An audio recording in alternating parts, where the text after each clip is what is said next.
موسیٰ علیہ السلام اپنے قوم بنی اسرائیل سے مخاطب ہوتے ہوئے کیا کہہ رہے ہیں؟ ان کو کیا حکم دے رہے ہیں؟ یا قوم ادخلوا الارض المقدسۃ التي، اے میری قوم مقدس زمین تمہارا منتظر ہے، اس میں داخل ہو جاؤ۔ التي، وہ مقدس زمین جو اللہ نے تمہارے مقدر میں لکھ لی ہے، اور اس میں داخل ہو جاؤ، اور اس میں لڑ کر ان بدماشوں کو، ظالموں کو جنہوں نے قبضہ جمایا ہے تمہاری زمین پہ، اس کو ان سے آزاد کراؤ، ان کے خلاف کھڑے ہو جاؤ، ان سے جہاد کرو، ان کا کلا کما کرو۔ اور قوم کی وہی حالت، وہ اپنے برے کرتوتوں سے باز نہیں آتے۔ انہوں نے کہا موسیٰ تو جا، تیرا رب جانے، تم لوگ جا کر لڑو، اور جب فتح ہو جائے تو ہمیں بتانا۔ اور دو سمجھدار لوگوں نے گواہی دی اور کہا، انہوں نے اس حق موسیٰ علیہ السلام کے حق میں انہوں نے بات کی۔ قال رجلان من الذين يخافون انعم الله عليهم ادخلوا عليهم الباب فاذا دخلتموه فانكم غالبون۔ اور بدبختو، موسیٰ علیہ السلام کی بات مان لو، تم یہاں داخل تو ہو جاؤ، تم لڑائی تو کرو، تم قتال تو کرو، جب تم داخل ہو جاؤ گے، دشمنوں کے مقابلے میں کھڑے ہو جاؤ گے، اس کی آزادی کے لیے جدوجہد کرو گے، تو رب ذوالجلال تمہیں فتح بھی دے گا، غالب تم ہی رہو گے۔ نہ موسیٰ علیہ السلام کی بات سمجھ آئی، نہ ان دو بندوں کی بات قوم کو سمجھ آئی، بنی اسرائیل کو سمجھ نہیں آئی، اور اپنے کرتوتوں کی وجہ سے ان کو یہ بھگتنا پڑا۔ موسیٰ علیہ السلام چلے جاتے ہیں، یوشع علیہ السلام پیغمبر آتے ہیں۔ قرآن سورہ بقرہ کہہ رہا ہے الم تر الی الملأ من بنی اسرائیل من بعد موسیٰ، موسیٰ کے جانے کے بعد، موسیٰ کے بعد بنی اسرائیل کا حال یہ ہوا کہ انہوں نے اپنے نبی یوشع علیہ السلام سے ایک ریکویسٹ کی، ان سے درخواست کی، ان سے کہا کہ ہمارے لیے ایک کمانڈر مقرر کرو۔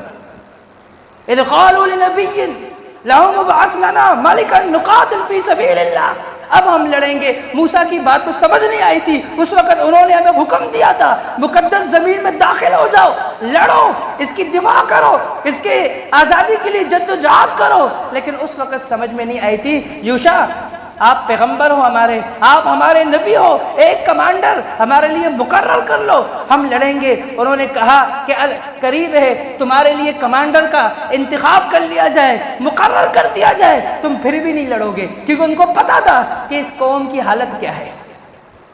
انہوں نے کیا جواب دیا؟ سورہ بقرہ کی آیت ہے، دوسرا پارہ آپ دیکھیں، بالکل اس کے 2 رکوع پہلے اللہ تبارک و تعالیٰ نے اس واقعے کو بیان کیا ہے۔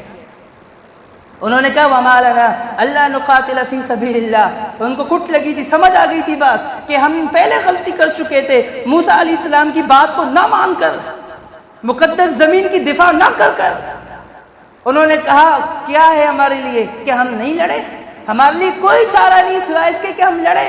پھر انہوں نے اسباب بھی بتائے لڑائی کے، وَمَا لَنَا أَلَّا نُقَاتِلَ فِي سَبِيلِ اللَّهِ وَقَدْ أُخْرِجْنَا مِنْ دِيَارِنَا وَأَبْنَائِنَا، ہمارے گھروں سے ہمیں نکال دیا گیا، ہمارے بیٹوں سے ہمیں الگ کر دیا گیا، ہمارے بیٹوں کو ہم سے چھین لیا گیا، پھر بھی ہم نہیں لڑیں گے۔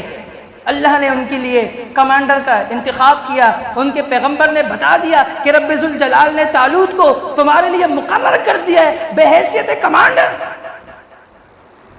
ان کے جو ہے اعتراضات ختم نہیں ہو رہے کہ طالوت تو ہم جیسا نہیں، ہماری جیسی اس کے پاس صلاحیتیں نہیں، جیسا مال ہمارے پاس ایسا مال اس کے پاس نہیں، ہم میں سے اس کا انتخاب کرنا بحیثیت کمانڈر، بحیثیت سپہ سالار نامنظور ہے، ہم اسے قبول نہیں کرتے۔ مختلف اعتراضات کرنے لگے، انہوں نے جواب دیا، ان کو مطمئن کیا۔